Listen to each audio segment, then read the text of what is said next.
Bueno, somos una Biblia una iglesia que estudia la Biblia, ahí está, ah, verso a verso.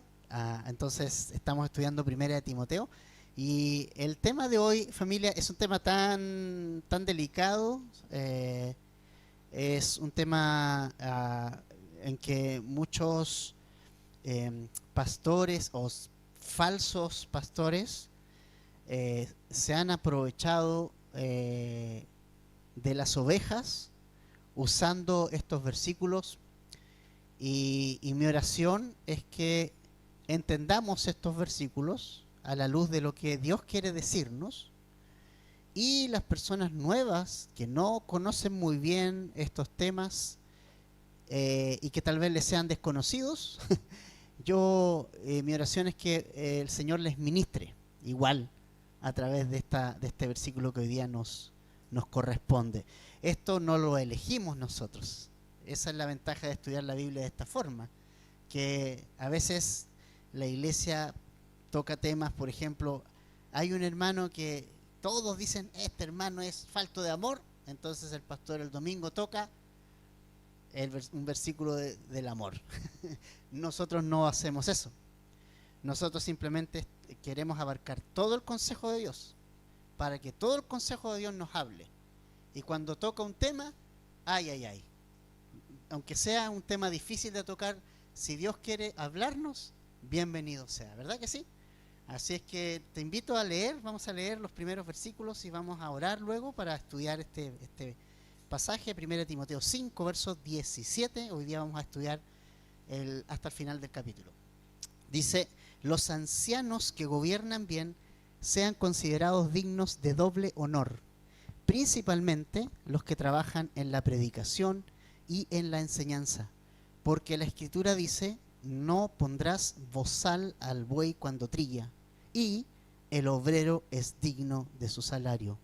No admitas acusación contra un anciano a menos de que haya 2 o 3 testigos. A los que continúan en pecado, refiriéndose a los ancianos, repréndelos en presencia de todos, para que los demás tengan temor de pecar. Entonces, Señor, nos abrimos a tu palabra, nos abrimos a lo que ella nos quiere decir hoy. Queremos, Señor, tener un corazón enseñable. No queremos, Señor, nosotros tener nuestra idea orgullosa en nuestro corazón. Todo lo contrario, queremos abrirnos a lo que tú nos quieres enseñar esta mañana, Señor. Somos discípulos tuyos y queremos ser enseñados por ti, Padre. Y gracias por preparar nuestro corazón a través de la alabanza para este momento, Señor. Y gracias por todas las personas que tú has traído este día aquí. Lo pedimos en el nombre de Jesús. Amén. Entonces, familia, lo que Pablo está haciendo en esta carta es instruir a Timoteo, que era, ya dijimos, un joven pastor de una iglesia, de la iglesia de Éfeso, nada más ni nada menos, una de las iglesias más importantes fundadas por el apóstol Pablo en el libro de los Hechos. Entonces, es una iglesia que tiene problemas, es una iglesia que tiene un liderazgo que tiene muchos problemas. Hay algunos falsos hermanos que han estado introduciendo falsas ideas, falsas enseñanzas en la iglesia. Entonces Timoteo lo que tiene que hacer es enfrentarlos, confrontarlos, y hay una serie de recomendaciones que el apóstol Pablo le está haciendo a Timoteo, y principalmente en el capítulo 5 está refiriéndose a cómo pastorear a las distintas personas que hay en la iglesia. Y una cosa que es importante, hemos llegado a un pasaje donde y va a hablar Pablo de cómo debe ser el trato al liderazgo de la iglesia. Y esto es un tema importante. Los ancianos, cuando dice el verso 17, los ancianos, en este contexto es diferente al capítulo 5, versículo 1. ¿Se acuerdan que el versículo 1 decía, no reprendas con dureza al anciano? Esa palabra anciano en el griego tiene que ver con persona de una edad avanzada. En cambio, el anciano del versículo 17 es otra palabra, y es una palabra en el griego que tiene que ver con los líderes y pastores de la iglesia. Entonces, este pasaje, estas recomendaciones, Pablo las da a Timoteo, y es, te digo, difícil para un pastor hablar acerca del pastorado, pero es lo que Timoteo tiene que hacer. Timoteo es un pastor. y él como pastor tiene que enseñar a las ovejas este principio. Entonces, no es nada descabellado que un pastor enseñe cómo tratar a un pastor, porque en el fondo es palabra de Dios igual. Y se debe enseñar, aunque muchas veces uno puede pensar, ¿cómo puede hablar alguien de sí mismo? Pero son principios bíblicos, y no tiene nada de malo eso. Entonces, Pablo va a hacer a Timoteo recomendaciones respecto a los líderes y pastores de la iglesia, especialmente, como dice el verso 17 en la segunda parte, a los que trabajan en la predicación y en la enseñanza. Es decir, las recomendaciones que Pablo le va a hacer a Timoteo están enfocadas en los hombres de la iglesia que sirven enseñando la palabra y predicando el evangelio. Específicamente estos dos tipos, o principalmente, no únicamente, pero principalmente estos dos tipos de personas. Entonces, ahora, esto nos habla a nosotros de algo importante. Cuando nosotros decimos iglesia, nosotros necesitamos entender que debemos ser una iglesia como Dios quiere que sea la iglesia. Nosotros no tenemos la autorización ni la autoridad para decir, bueno, me gustaría que en la iglesia se hiciera lo que yo quiero, o lluvia de ideas para la iglesia. Yo tengo una idea mejor. ¿Qué te parece si mejor vamos a la Biblia y buscamos en oración que Dios quiere que se haga para su iglesia? Es suya, no es mía, es de Él. Entonces a veces cometemos el error de decir, voy a ver lluvia de ideas para qué hacer. La verdad es que esas ideas mejor provengan de el autor y consumador de la fe, el que pagó por su iglesia, ¿no creen ustedes? Porque la iglesia tiene un solo dueño, y ese dueño es Jesús. Y Jesús es quien nos va a dar sus planes para la iglesia, y tenemos que buscarlos en oración. Y el Espíritu Santo tiene que guiarnos, y tenemos que estar dispuestos a que el Espíritu Santo nos guíe. Entonces, la iglesia no es una iglesia ingobernable, es gobernable por líderes que el Señor levanta. Y el Señor levanta y llama líderes y pastores, maestros, diáconos, siervos, y Él ha establecido un liderazgo. Pero el gran tema es cómo se ejerce el liderazgo. Ahí está el gran pero y el gran problema de muchos círculos hoy día, y muchas congregaciones y muchos grupos. Es cómo se ejerce ese liderazgo. El liderazgo que Dios quiere para nosotros es el liderazgo que modeló Jesucristo. Y el modelaje de Jesucristo, el liderazgo que estableció Jesucristo, es un liderazgo que tiene dos cualidades. La primera de ellas es que no es autoritario. A veces pensamos que el líder es el que grita más fuerte, tiene voz autoritaria. El liderazgo que Jesús ejerce no es autoritario, aunque Él tenía toda la autoridad. Toda la autoridad. Cuando lo venían a detener los soldados, cuando lo iban a llevar prisionero, lo venían a buscar. Buscamos a Jesús. Él dijo, yo soy. ¿Qué pasó con las personas que lo venían a detener? Se cayeron de espalda por su poder. Pedro intentó detenerlos, pero Jesús dijo, oye Pedro, ¿no sabes que yo tengo la autoridad? O sea, yo podría mandar que ángeles vinieran a rescatarme y me llevaran, pero Jesús fue a la cruz por voluntad propia, porque quería ir a la cruz, por amor al Padre, para cumplir el propósito del Padre de salvar a la humanidad, y por amor a ti y por amor a mí. Y Él voluntariamente fue. Él dejó que lo clavaran. Nadie puede crucificar al Hijo de Dios, a menos que el Hijo de Dios decida hacerlo. Entonces, el liderazgo de Jesús no es un liderazgo autoritario, es un liderazgo que tiene dos componentes. Primero, es un liderazgo por influencia. Es diferente, ¿no?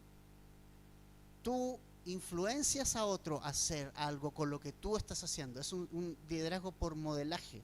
Tú modelas lo que otro tiene que hacer. No es simplemente, ya tú tienes que hacer esto, sino que tú lo haces antes. ¿Entiendes? Ese es el liderazgo de Jesús. Y la segunda cualidad del liderazgo de Jesús es un liderazgo de servicio. De servicio e influencia. Entonces, es como lo que nos dice Marcos, capítulo 10, versos 42 al 45. Jesús le da la vuelta al liderazgo que el mundo nos muestra. Mira, vamos a ponerlo en pantalla, Marcos capítulo 10, versos 42 al 45. Es un pasaje muy conocido y el Señor Jesucristo contrasta el liderazgo de este mundo con el liderazgo que Él nos quiere mostrar. Dice, llamándolos junto a Él, Jesús les dijo, ustedes saben que los que son reconocidos como gobernantes, ¿verdad? Como líderes de los gentiles, es decir, los que no conocen a Jesús, se enseñorean de ellos y sus grandes ejercen autoridad sobre ellos, ¿verdad que sí? O sea, ponen el pie encima y ya, no le importa, porque ese es el liderazgo que el mundo nos enseña. Pero, dice luego el 43, entre ustedes no es así, entre los discípulos de Jesús, sino que cualquiera de ustedes que desee llegar a ser grande será su servidor. Interesante, ¿no? Sé grande. Bueno, esta es la forma de ser grande para nosotros, siendo un servidor. Y el 44 dice, cualquiera de ustedes que desee ser el primero será siervo de todos. De todos. No de algunos, de todos. Porque ni aún el Hijo del Hombre vino para ser servido, sino para servir y para dar su vida Él mismo, voluntariamente, en rescate por muchos, por todos nosotros que estamos aquí. Ese es el liderazgo que Jesús nos dejó como ejemplo. Entonces, yo sé que hay malos ejemplos de liderazgo en las iglesias. Sí, lo sé y estamos conscientes de eso. Pero ¿saben qué, familia? También los hay buenos. Y ahí está el problema nuestro. El no reconocer cuando hay un liderazgo bueno. Eso es importante. Es necesario reconocer cuando sí lo hay. Así como somos muy rápidos en decir, ay, este pastor no me gusta, o estos líderes son... Sí, hay quienes son falsos y quienes quieren sacar dinero de las personas, y a quienes engañan, y a quienes son mentirosos. Sí, pero también hay de los otros. Y es súper importante que cuando los encuentras, seas considerados con ellos. Eso es lo que Pablo nos está diciendo en estos versos. Pablo nos dice que los que hacen bien el trabajo de anciano, el que hace bien el trabajo de pastorear, de predicar, de enseñar, de trabajar, deben ser considerados dignos, dice, de doble honor. Y todos los comentaristas de la Biblia posibles y todos los que han revisado este concepto doble honor están de acuerdo en algo. Este doble honor tiene que ver necesariamente con el tema y con la ayuda económica hacia el pastorado. La referencia específica de este pasaje es el tema de sustentar económicamente a quienes sí consideras que es un pastor digno de esto. ¿Ya? Eso es muy importante. Por eso decía que mi oración era que esto también ministrara a quienes son nuevitos. Ustedes saben, yo creo que hay personas aquí que llevan años con nosotros. Les pueden preguntar a ellos, jamás en esta iglesia hemos pedido un peso de nadie. Nunca se ha usado este lugar para pedirle plata a la gente. Jamás. Muchos no saben que a veces no hay para arriendo y el Señor a último momento, ¡pum!, en forma milagrosa, toca un corazón y llega algo para pagar arriendo. Todos saben, algunos saben, otros no, pero igual es bueno que lo sepas. ¿Sí? Con dinero se compran huevos. O sea, es verdad, así dice el dicho. Y el dinero obviamente funciona, debe funcionar ese tema también dentro de la iglesia, pero ha habido tantos abusos, tantos hombres falsos que han pedido dinero y usan las artimañas usando a la gente como fe, como fuente de ganancia para su bolsillo, que realmente se pierde el foco.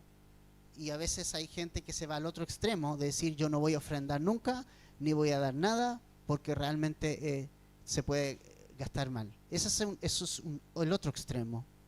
El otro extremo. Porque fíjate en algo, cuando nosotros le entregamos nuestra vida a Cristo, también le entregamos el señorío de todo y también le entregamos el señorío de nuestra economía. O sea, Él es dueño de mi dinero. Ahora, Dios no necesita mi dinero. O sea, ¿qué necesita el Señor de mí? pero sí quiere tu corazón, sí quiere nuestra obediencia, sí quiere que nosotros creamos en lo que Él dice en su palabra. Y la palabra dice, pruébenme en esto, a ver si me dan, yo no voy a llenar su granero de bendiciones. Y no estoy vendiendo nada aquí, simplemente estoy diciendo lo que Dios dice. Y eso es algo que tú personalmente tienes que comprobar con Dios de manera personal. Nunca lo vas a comprobar si no das. Lo vas a comprobar si realmente das. Es interesante cómo funciona esto. Entonces, lo que Pablo está diciendo acá, y es algo muy importante, es que hay personas que trabajan duramente en la predicación y en la enseñanza. Y cita dos pasajes que son interesantes. Uno de ellos está en Deuteronomio 25:4, que dice, no pondrás bozal al buey mientras trilla. Qué imagen esa, ¿no? Porque, antiguamente no están las máquinas trilladoras, ya es tiempo de trilla todo esto. Se están metiendo las máquinas trilladoras al campo, pero en ese tiempo no había máquinas de trilla, pero sí había un buey. Entonces usaban al buey que pisaba ponían todo el trigo ahí, el buey pisaba, iba soltando el grano y él trabajaba duro. Un buey trabaja duro en eso. Entonces el pasaje dice, mira, si un buey está trabajando tan duro en darte comida, entonces ¿cómo le vas a poner un bozal para que no coma si él está dándote a ti comida? ¿Se entiende esa idea? En el fondo, si un pastor está trabajando arduamente y duramente para alimentarte de la palabra de Dios semana tras semana, si está trabajando duramente en poder orar por ti, en poder tener tiempos contigo, en conversar juntos, en orar por ti, y no solo eso, muchas cosas más, ¿no crees que sería contraproducente no proveer por esas necesidades? Los pastores no comen aire, y es el trabajo 24/7. Un poco desconoce mucha gente el trabajo del pastorado porque obviamente no sabe muchas veces lo que significa ser un pastor llamado por Dios. Pero un pastor no tenemos horario, no tenemos vacaciones. Trabajamos 24/7. Preparar 3 estudios en la semana, a veces 4, considerando la escuela de ministerio, eso significa inversión de tiempo. No soy de los irresponsables que toman la Biblia y dicen, a ver qué puedo hablar hoy día, ¿no? Eso es irresponsabilidad, porque ustedes necesitan comida espiritual. La iglesia necesita la palabra de Dios y necesitamos sumergirnos en la palabra de Dios. Necesitamos sumergirnos en ella, pasar tiempos con nuestro Padre, recibir de Él primero yo, para poder entregar una comida sana, saludable, y eso es inversión de tiempo. No se prepara un estudio en un día ni en 2. Hoy día a la tarde voy a Villarrica y en la noche ya estoy pensando en el estudio del miércoles.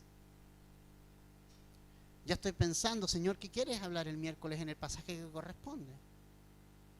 Entonces, a veces me encuentro con personas que dicen, tú eres pastor, tienes todo el tiempo del mundo. No, es desconocimiento. Yo no lo juzgo porque es desconocimiento. Pero las personas cercanas a mí y a la vida de un pastor van a entender lo que estoy diciendo.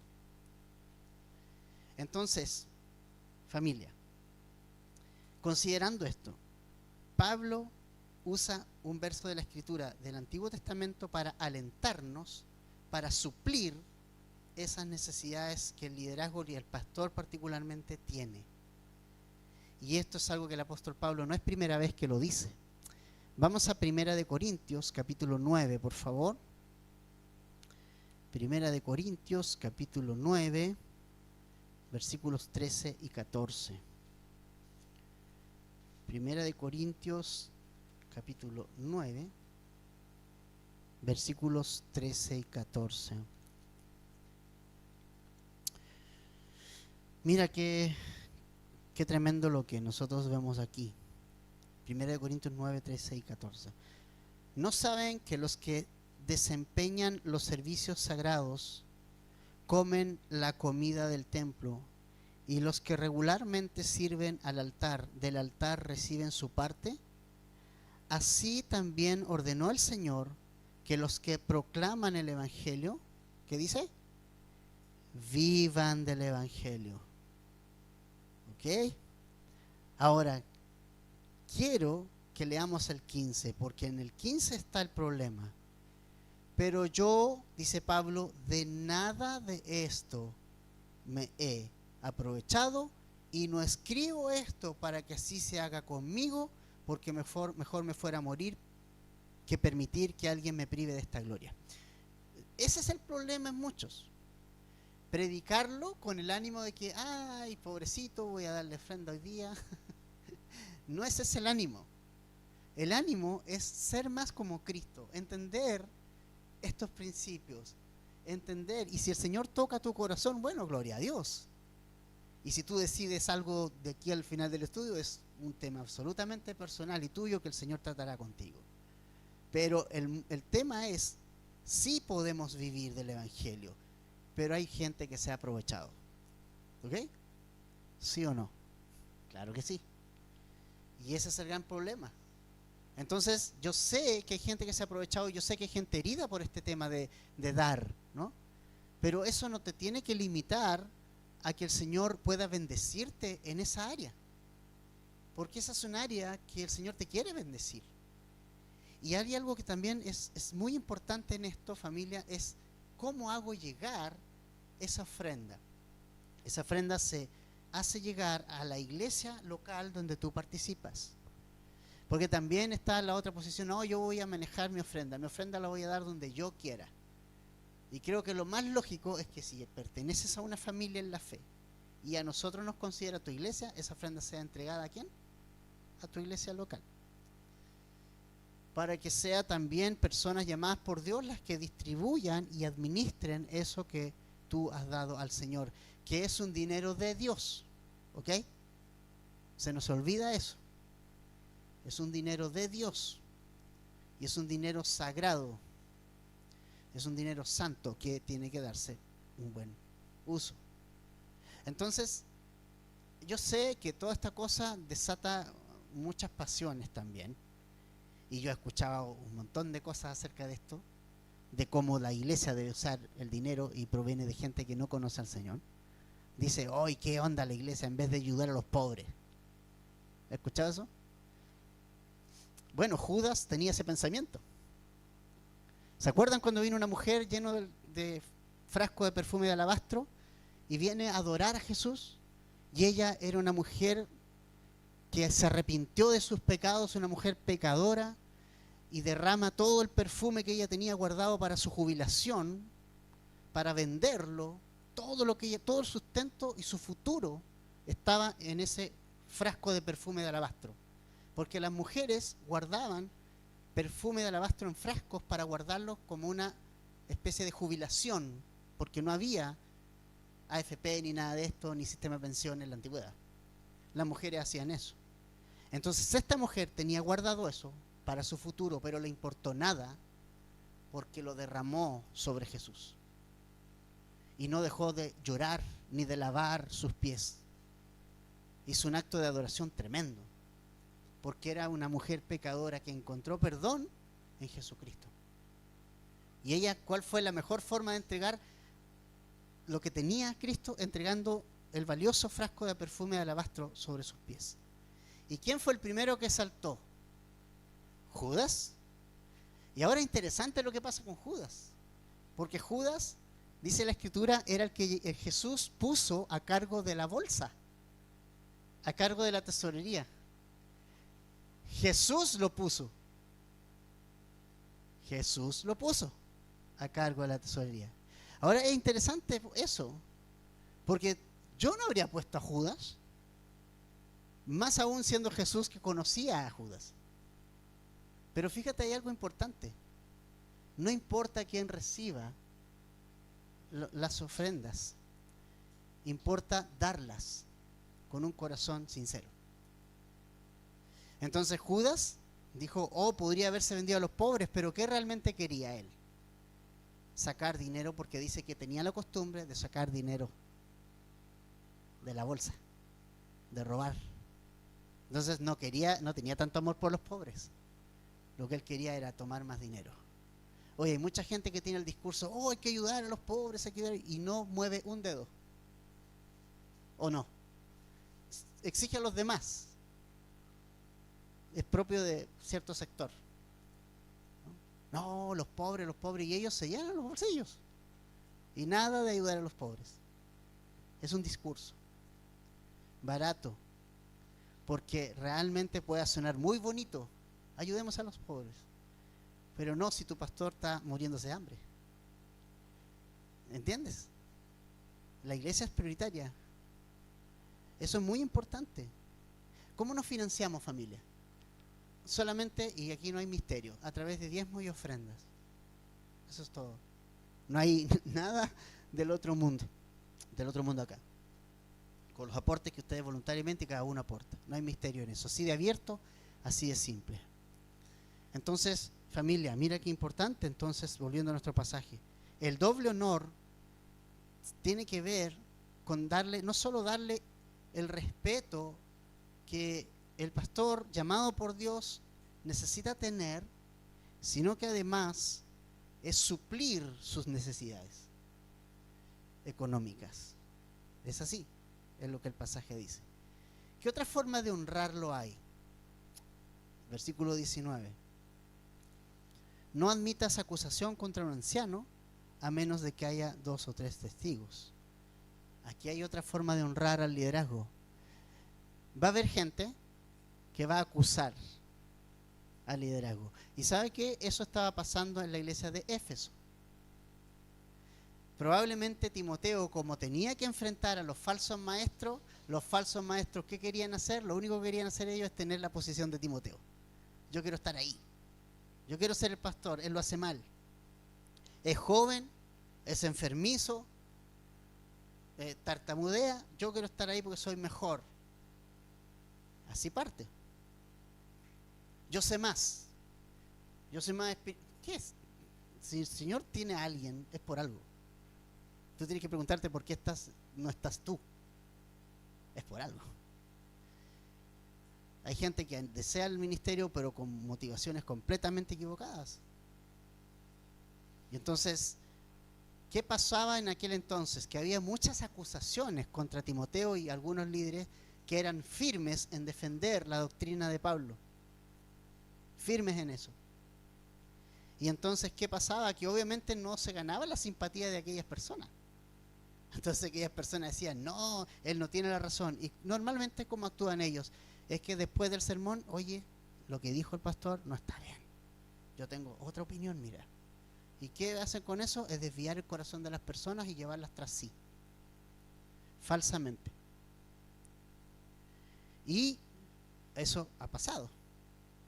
Entonces, fíjate, Pablo le dice a Timoteo, no admitas una acusación contra un líder, a menos que vengan al menos 2 o 3 testigos que vieron la acusación de la cual está siendo dada por él. No simplemente que te diga, oye, ¿sabéis qué? El pastor tanto o el diácono tanto hizo esto. ¿Dónde está la prueba? Dígamelo. Tenemos que tener derecho a duda. La vida me ha enseñado también algunas cosas, el ministerio y estos años de ministerio. Siempre escucha la otra parte. Siempre. Y eso es muy importante. Siempre escucha la otra parte. Aunque parezca tener la razón alguien, siempre escucha la otra parte. Es súper importante eso. Y vamos a ver un poquito más de eso un poquito más adelante. Pero no admitir esa acusación ligeramente. Tomar toda la información. Necesita haber testigos de que realmente la acusación tiene sustento. O no simplemente sea motivada por la envidia o motivada porque simplemente quiere la posición del pastor. Y entonces había muchas personas en Éfeso que, influenciados por los falsos maestros, querían bajar a los ancianos de la iglesia, querían bajarlos y querían ponerse ellos. Entonces Pablo da esta solución y esta instrucción a Timoteo. Derechamente le dice, no admitas. O sea, Timoteo, si alguien viene a acusar a un anciano, no lo admitas, a no ser que traiga 2 o 3 testigos. Entonces, Pablo sabe por el Espíritu Santo que hay personas que están detrás de los puestos de liderazgo y hay algunos ancianos y líderes fieles en preservar la enseñanza, y tal vez como una manera de bajarlos se están inventando algunas situaciones, porque sí hay invenciones de situaciones. ¿Sabes qué? A predicadores grandes en el mundo le han intentado meter prostitutas en los hoteles donde ellos han estado. Eso es real. Billy Graham, cuando era activo, ya está retirado, ahora su hijo Franklin Graham es el que sigue el ministerio. Recuerdo que él tomó una determinación, y era que gente que trabajaba con él entraba al salón del hotel donde él iba a estar y al dormitorio del hotel donde él iba a estar para revisarlo antes de que él pudiera entrar. No como una manera de decir, oh, es Billy Graham, sino que para ver si alguien había adentro, porque una vez metieron a una prostituta adentro para acusar a un pastor falsamente. Familia, el mundo es malo y somos malos, y cosas como esas se van a dar, incluso en la tan santa y amada iglesia. Por eso Pablo nos advierte estas cosas, y por eso yo siempre he dicho, la iglesia no es un lugar, un museo de santos. En la iglesia hay de todo. Que alguien venga a la iglesia no significa que sea un cristiano. Como así, si yo entro en McDonald's no significa que sea una hamburguesa, ¿verdad? Pero si entro a la iglesia no significa que yo soy un cristiano. Solamente si tú has dado tu vida a Jesús, eres un cristiano. ¿Verdad que sí? Y has dado el señorío de tu vida a Él. Hay mucha gente que va a la iglesia, se llenan. Las iglesias de cualquier tipo no significa nada. Cada persona tiene su propia determinación. Entonces, la acusación al liderazgo es grave, pero debía tener 2 o 3 testigos al menos. Ahora, ¿significa que nunca un líder va a pecar? Mentira, porque el verso 20 dice, a los que continúan en pecado, es decir, a los que sí se les comprobó que había pecado en sus vidas, dice, mira, repréndelos calladamente en presencia de todos. O sea, aquí, parado delante de toda la congregación. A los que persisten, dice la Reina Valera, ¿verdad? Creo que sí. Me gusta mucho más, a los que persisten. Porque en el griego la palabra es eso, es a los que siguen en lo mismo, no quieren cambiar. O sea, ¿qué onda? ¿Los vamos a dejar? No. O sea, lo mínimo es una explicación a toda la iglesia, ¿verdad? Y eso es muy importante. Es interesante eso. Deben ser reprendidos delante de toda la congregación. ¿Por qué razón? Porque el pecado del liderazgo debe tratarse públicamente en la iglesia y no debe ser tapado. Sea el pastor el que caiga, sea un anciano, un líder, debe ser tratado públicamente. Eso es muy importante. Como ha pasado errores en muchas iglesias grandotas. Hace no muy poco, ya sabemos la historia que pasó con Hillsong, ¿no? Ellos fueron herméticos. No trataron el pecado de ninguno de los involucrados abiertamente. Guardaron la marca. ¿Se entiende eso? Ahora lo de Hillsong da para más análisis, porque tú le sacas la banda de alabanza y ¿qué queda? Nada. O a Bethel, ¿conocen la iglesia Bethel? Le sacas Elevation Worship, o no es Elevation Worship, es Jesus Culture. Le sacas Jesus Culture y no queda nada. Ese es otro problema. Pero nosotros debemos atender el pecado de los líderes públicamente. Es lo mejor que se puede hacer. ¿Se acuerdan ustedes de la historia de Ananías y Zafira en Hechos capítulo 5? Todos estaban vendiendo sus cosas para ayudar a los hermanos en necesidad, y Ananías y Zafira vendieron su propiedad, pero cuando vieron la plata como que se les abrió el apetito y dijo, mejor quedémonos con un restito nosotros. Quisieron engañar y llevaron el dinero a los pies de los apóstoles haciéndole creer que era todo, cuando no era todo. El problema no es que hayan dado una parte, el problema es que engañaron. ¿Ya? ¿Y qué pasó con eso? ¿Cómo fue la disciplina de ellos? ¿Cuál fue la disciplina de ellos? Adiós. Pasaste a mejor vida. ¿Delante de quiénes? Delante de todos. Toda la iglesia supo que ellos pecaron de esa forma. ¿Y qué provocó en la iglesia? Hacia el final está temor. Y eso es lo que Dios quiere, familia. Provocar en nosotros temor, reverencia, que con Dios no se puede jugar. No se puede jugar. Dios es Dios. No podemos jugar con Él. No puedes tomarlo el domingo y soltarlo el lunes. Después lo retomo el miércoles y lo vuelvo a tomar el lunes. O es tu Dios todos los días o no lo es. Entonces, importante. La reprensión debe ser pública para provocar dos cosas. Temor a Dios, es decir, el líder tiene más responsabilidad de ser ejemplo en la iglesia que todo el resto. Y lo segundo, provocar arrepentimiento y comenzar la restauración de ese líder, porque esa es la segunda parte también. Es dejarlo, no me sirve, entonces lo sacamos. Manchó la marca. No es eso. Es una persona que necesita comenzar una restauración. Y para nosotros la restauración es muy importante, porque no sé si lo has pensado, pero tú puedes caer y yo puedo caer. ¿Lo has pensado? O sea, todos podemos caer. ¿O no? Todos podemos caer. Y podemos caernos feo.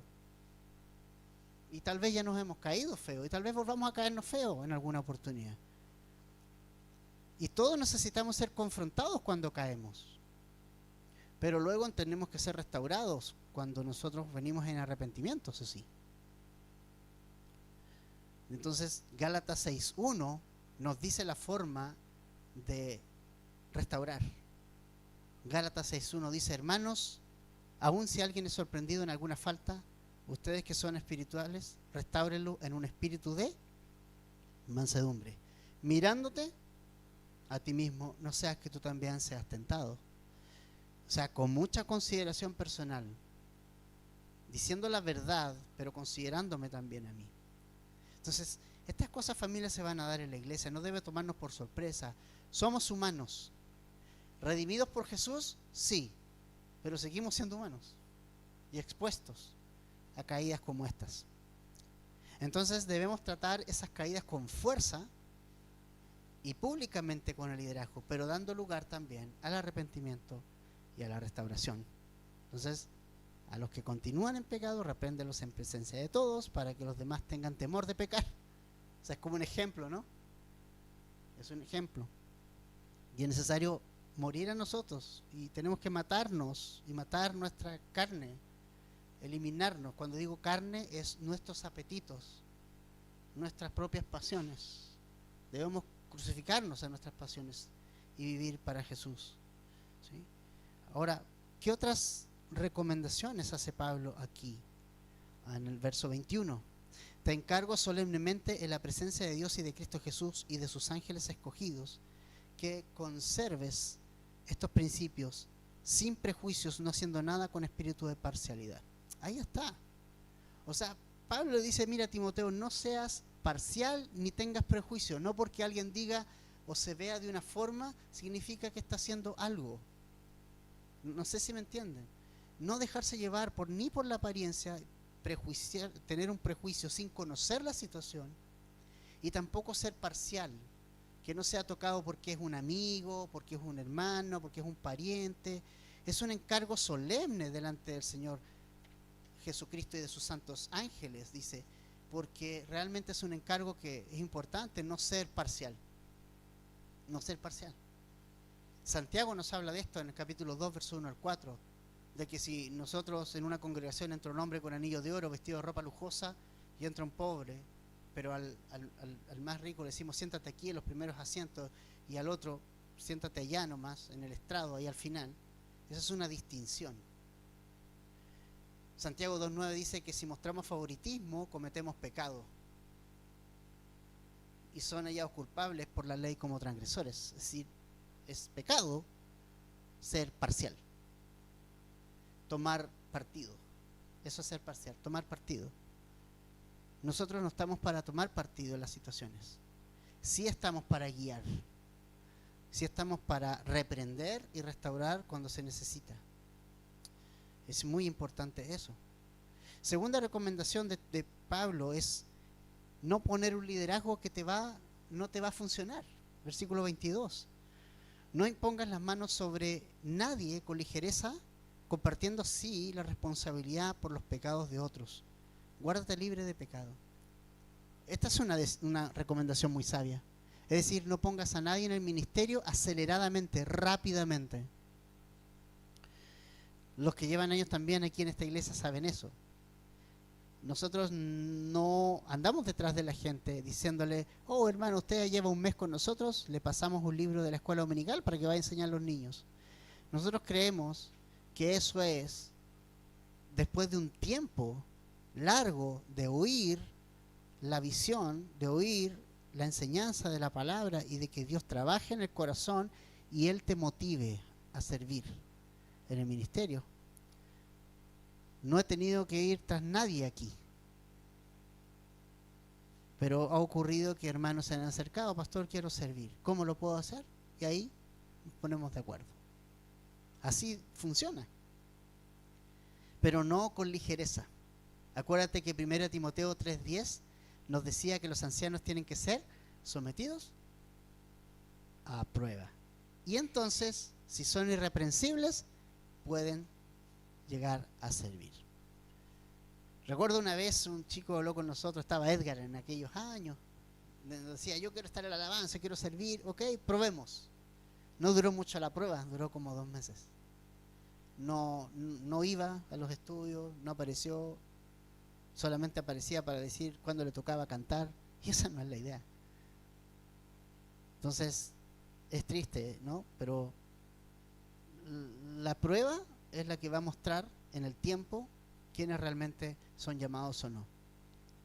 Importante no hacer esta llamado ni poner a nadie en el ministerio con ligereza. Una cosa que la iglesia ha pecado mucho es se convierte en un famoso, pongámoslo en el ministerio porque vamos a tener más gente. El problema es que ese pobre famoso no tiene idea quién es, no tiene idea qué hizo Jesús por él todavía, no tiene idea de las primeras lecciones, no sabe, no ha sido discipulado, y vamos usándolo porque llena estadios. Y pobrecitos. A Dios gracias hay algunos famosos que se han mantenido en el tiempo, han sido contados con las manos, de esta mano, con los dedos de esta mano. Pero es por eso, apresurarse en usar a alguien talentoso, ¿verdad? Y está la tentación de hacerlo. Hoy parece que este es talentoso, pongámoslo en el ministerio. Pero no se trata de eso. Por más talento que alguien tenga, se trata que si tiene el corazón correcto, se trata si realmente Dios lo está llamando y tiene el corazón correcto. No simplemente tiene un talento para hacerlo, tiene que ser puesto a prueba. Tercera recomendación que Pablo le da a Timoteo, una recomendación de salud. Dice el verso 23, ya no bebas agua sola, sino usa un poco de vino por causa de tu estómago y de tus frecuentes enfermedades. Interesante, ¿no? El agua en los tiempos de Pablo y en los tiempos de Jesús era horrible. O sea, en algunos lugares era insalubre, tenía microbios, no es como ahora que todo es potable. Entonces al agua, al echarle algo de vino, la fermentación del vino mataba a los bichos del agua y la hacía potable, entre comillas, y podía tomar sin problemas un poco de vino, ¿ok? Importante eso. Entonces es interesante para mí esto, ¿sabes por qué? Porque Pablo no le dice, mira Timoteo, yo te voy a enviar mi manto poderoso y te lo voy a mandar con Lucas, entonces cuando llegue mi manto poderoso allá, tú lo vas a tocar y te vas a sanar. Tampoco lo dice, ¿sabes qué, Timoteo? Te falta fe. ¿Cómo es posible que tengas esa enfermedad todavía si tú eres un pastor, hombre? Te falta fe. Anda a orar más. ¿No? Lo manda a la farmacia. Anda a comprarte el remedio que te falta a causa de tus dolores estomacales. Familia, ser enfermo no es falta de fe. No significa más o menos espiritual. Hay gente orgullosa, dice, no, yo tengo fe, por eso nunca me enfermo. ¿Quién dice eso? La enfermedad, el Señor enferma a quien quiere, hermano. Y él puede sanar todo lo que Él quiere, claro que sí, tiene el poder para sanar un montón de cosas. Claro que sí. El Señor usó a mi madre con toda la fe, no sé, imperfecta de ella cuando éramos pequeños, oraba por nosotros. Mabel tenía una peritonitis comprobada, estaba todos los exámenes, todos decían peritonitis, ella se iba a morir si no iba al pabellón y ¡pum! Al pabellón. Y cuando le tomaron el último examen no había absolutamente nada porque mi madre oró por ella. Sin embargo, mi madre murió de cáncer. Y oró por ella también. Son los caminos de Dios. Dios tiene su plan. No tiene por qué ser el mismo para todos. Hay alguien que dice Dios quiere la sanidad de todos. No, no la quiere. Porque nunca sanó ni a Pablo ni a Timoteo de sus molestias, ni sus dolores, ni de sus aguijones, porque sin duda tenía un propósito que cumplir con esas cosas. Específicamente con Pablo, que tenía un aguijón en la carne, era un dolor fuerte, que nadie puede decir qué es. Hay algunos que dicen, ¿qué será? Eso, ¿qué le importa lo que sea? Lo que importa es el propósito que tenía que cumplir. Y el propósito que tenía que cumplir era que él no se enorgulleciera porque había ido al cielo, recuérdense. Y vio cosas que Dios le dijo, usted calladito, no se las diga a nadie. Y para recordarle su humanidad, le fue dado este aguijón en la carne. Entonces, familia, estar enfermo no es falta de fe. Oramos por los enfermos. Es lo que nos corresponde hacer. Algunos han sanado. Hace unos días atrás nos fue a ver Esteban. Y él tenía unos cálculos renales y nos fue a ver con todos los dolores. Era terrible. Oramos con simpleza y su dolor se fue. Y nosotros dijimos, total, una fe así tenemos nosotros. Llamándole, ¿cómo estás? Al otro día, así como, hoy no tengo nada. Después de la noche, nada, ni un dolor de espalda, nada. Bueno, gloria a Dios. Pero otras veces demorado no pasa nada. Y es porque Dios tiene sus planes. Dios tiene sus propósitos. Así que no eres falto de fe, ni un débil en la fe. Hay gente que le encanta clasificar personas porque ellos quieren ponerse como personas de gran fe. ¿Quién tiene una gran fe? El Señor Jesucristo nos dice que si tuviéramos fe, ¿como qué? Un grano. ¿Y cómo es el grano de mostaza? Oye, no necesitas una gran fe cuando Dios está detrás de algo. Una pequeña fe puede llegar a producir un gran fruto si la ponemos en la persona de Jesucristo. Pero es su plan. Así que el Señor o Pablo le dice a Timoteo, no le manda vamos a hacer una cadena de oración por Timoteo. Le dice, usa esto y te va a funcionar. Es como toma aspirinas, ¿no? Tómatelas. No hay problema con eso. Importante. Finalmente, familia, y con eso terminamos. Verso 24-25 dice, los pecados de algunos hombres ya son evidentes, yendo delante de ellos al juicio, pero a otros sus pecados los siguen. De la misma manera, las buenas obras son evidentes y las que no lo son, no se pueden ocultar. Qué tremendo final hoy. Tremendo final con estos versículos. ¿Qué es lo que dice acá? Que todos tenemos luchas. Que todos en algún momento vamos a pecar. Que algunos son evidentes esos pecados, ¿no? ¿Verdad que algunos son más evidentes que otros? Cuando un hermano cae, ha tenido problemas con el alcohol y vuelve a caer, es visible. Es visible. Todos lo ven saliendo del bar. Y borracho. O sea, eso es evidente. Pero ojo, que hay otras cosas que no observamos, que están escondidas, que no las decimos, que están profundas. Pero ¿sabes qué? Tarde o temprano el Señor te las va a sacar a la luz. Y no te las va a sacar a la luz para avergonzarte, sino para que, hombre, te arrepientas. Te arrepientas. Para que vengas a Jesús. Entonces hay personas que se guardan muy bien sus pecados, sí, es verdad. Se los guardan muy escondiditos, como muchos. Hombres que encubiertamente entran y con sus pecados escondiditos. Otros son más evidentes, no hay cómo negarlo, ¿verdad? Sin embargo,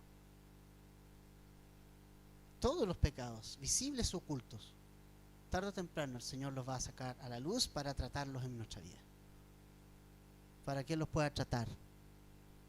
Y para que tú te puedas arrepentir. Arrepentimiento en griego es metanoia, ¿sabes? Y metanoia es cambio de mente. Cambiar de mente, de voluntad. Es decir, tenía una actitud hacia algo que estoy haciendo y ahora detesto lo que hice. Eso es un cambio de mente. Cuando yo digo estoy arrepentido, yo lo compruebo dándole la espalda a lo que he hecho todo este tiempo sin arrepentirme. Y tomar la decisión de cortar aquello de lo cual me estoy arrepintiendo. Y cortar, te digo, sacar, extirpar, como un cáncer que hay que extirpar. Porque el pecado es así.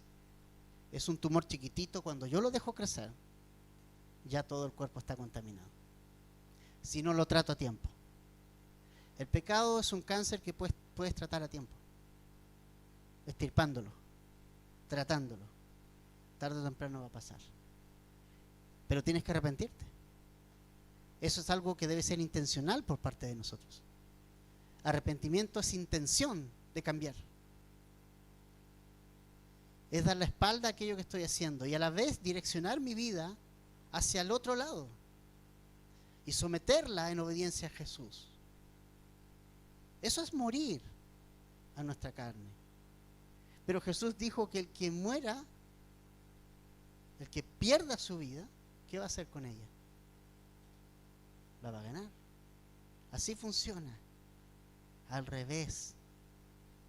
Si quiero vivir realmente, necesito matarme a mí mismo para vivir para Cristo.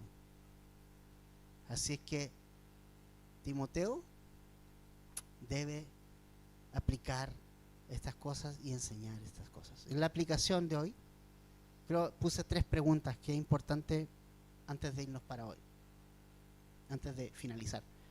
Primero, ¿oras por tu pastor y liderazgo?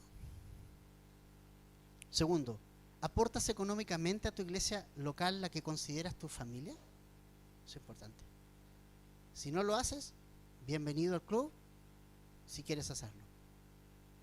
Y créeme que el Señor va a bendecir tu vida. Tercero, hay pecados que están ahí ocultos y que estás tratando de ocultarlos, o a veces o a lo mejor son visibles, pero que no has tratado. Necesitas hacerlos morir. Necesitas arrepentirte. Es el momento para hacerlo. Es el momento para hacerlo. Y para que lo confieses delante del Señor. No esperes más adelante. No esperes que el cáncer se haga más grande. Estírpalo ahora, ya.